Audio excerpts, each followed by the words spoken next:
সালাতে দাঁড়ানো ব্যক্তি কতটুকু সামনে দিয়ে যাওয়া যাবে? একজনই নামাজ পড়তেছেন, তার কতটুকু সামনে দিয়ে আরেকজন মুসল্লি বা একজন পথচারী বা হেঁটে যেতে পারবেন এরকম?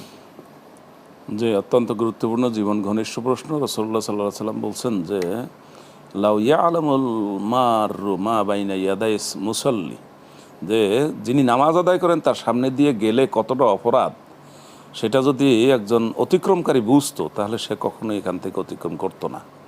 কিন্তু নামাজের জায়গা কতটুকু, তিনি 10টা কাতারের পিছনে দাঁড়িয়েছেন, 10টা কাতারই কি তার দখলে?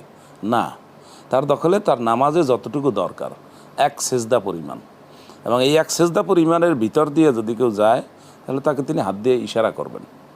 থামিয়ে যদি দিবেন। যদি তিনি ইশারায় না ফিরেন তাহলে তাকে ধাক্কা দিয়ে ফেলে দিবেন, কিন্তু এখান থেকে যেতে দিবেন না। অর্থাৎ এক সেজদা পরিমাণ তার এরিয়া, এর বাইরে থেকে যদি কেউ যায় সেটা কোনো অসুবিধা নেই।